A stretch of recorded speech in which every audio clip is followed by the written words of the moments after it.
ভদ্র ভাষা আর নম্র ব্যবহার করলে মূর্খরা ভাবে লোকটি দুর্বল, কিন্তু আসলে সে জানে না এই গুণটি অর্জন করা কত কঠিন। অন্ন অন্ন, যে ভগবান এখানে আমাকে অন্ন দিতে পারেন না, তিনি যে আমাকে স্বর্গে অনন্ত সুখে রাখিবেন ইহা আমি বিশ্বাস করি না। ভগবান যদিও সর্বত্র আছে বটে, কিন্তু তাকে আমরা জানতে পারি কেবল মানব চরিত্রের মধ্য দিয়ে। একটি সময়ে একটিই কাজ করো এবং সেটা করার সময় নিজের সব কিছু তার মধ্যে ব্যয় করে দাও।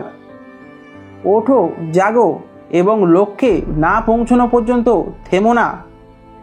উপরে উঠতে গেলে আগে নিজেকে হালকা করো, নিজের ভিতরের সব অহংকার টেনে বের করে দাও। গর্বিত হও যে তুমি একজন ভারতীয় এবং গর্ব করে ঘোষণা করো, আমি একজন ভারতীয়। প্রত্যেক ভারতীয়ই আমার ভাই। বলুন, অজ্ঞান ভারতীয়, দরিদ্র এবং নিঃস্ব ভারতীয়, ব্রাহ্মণ ভারতীয়, পরিয়া ভারতীয়, আমার ভাই। যখন আমাদের মধ্যে অহংকার থাকে না, তখনই আমরা সবথেকে ভালো কাজ করতে পারি, অপরকে আমাদের ভাবে সবচেয়ে বেশি অভিভূত করতে পারি। দুনিয়া আপনার সম্পর্কে কি ভাবছে সেটা তাদের ভাবতে দিন। আপনি আপনার লক্ষ্যগুলিতে দৃঢ় থাকুন। দুনিয়া আপনার একদিন পায়ের সম্মুখে হবে। সুখের জন্য বাইরের বস্তুর উপর নির্ভর না করে যত ভিতরের উপর নির্ভর করব, ততই আমরা আধ্যাত্মিক হব। এই আত্মানন্দকেই ধর্ম বলা হয়। জোর করে সংস্কারের চেষ্টার ফল এই যে তাতে সংস্কার বা উন্নতির গতি রোধ হয়। কাউকে বলো না তুমি মন্দ, বরং তাকে বলো তুমি ভালোই আছো, আরও ভালো হও। যেরকম বীজ আমরা বুনি সেরকমই ফসল আমরা পাই। আমরাই আমাদের ভাগ্য তৈরি করি। তার জন্য কাউকে দোষারোপ করার কিছু নেই, কাউকে প্রশংসা করারও কিছু নেই।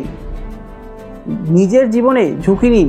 যদি আপনি জেতেন তাহলে নেতৃত্ব করবেন, আর যদি হারেন তাহলে আপনি অন্যদের সঠিক পথ দেখাতে পারবেন।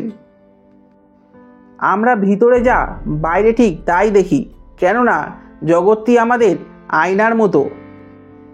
যদি কোনো দিন আপনার চলার পথে কোনো সমস্যা না আসে, তাহলে আপনি নিশ্চিত হতে পারেন যে আপনি ভুল পথে হাঁটছেন। ভালোবাসা দাও, সেবাও দাও, সাহায্যও দাও।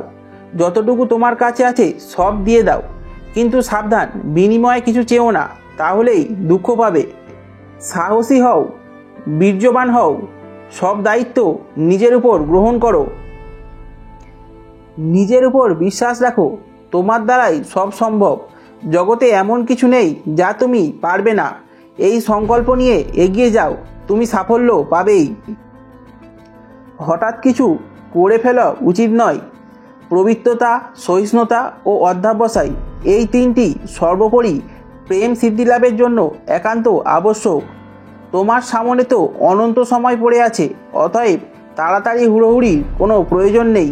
তুমি যদি পবিত্র এবং অকপট হও, সবই ঠিক হয়ে যাবে। তোমার মতো শত শত যুবক চাই, যারা সমাজের উপর গিয়ে মহাবেগে পড়বে এবং সেখানে যাবে যেখানেই নবজীবন এবং আধ্যাত্মিক শক্তি সঞ্চার করবে। চাই পূর্ণ সরলতা, পবিত্রতা, বিরাট বুদ্ধি এবং সর্বজয়ী ইচ্ছাশক্তি। এই সকল গুণসম্পন্ন মুষ্টিমেয় লোক যদি কাজে লাগে, তবে দুনিয়া ওলটপালট হয়ে যায়।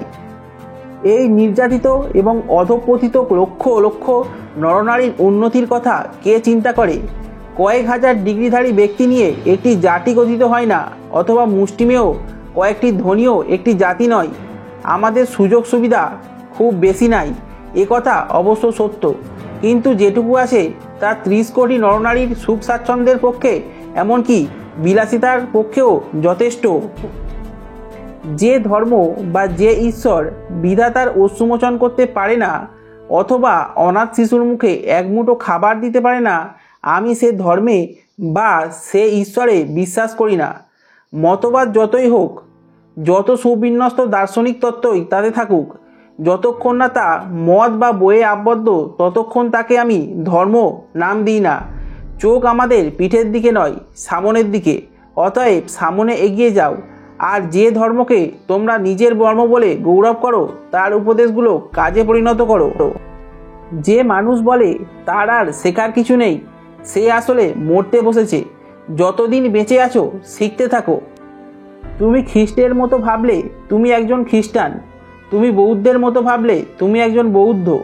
তোমার ভাবনা অনুভূতি তোমার জীবন শক্তি, জীবনী শক্তি। ভয়ই মৃত্যু, ভয়ই পাপ, ভয়ই নরক, ভয়ই অসাধুতা, ভয়ই ভুল জীবন।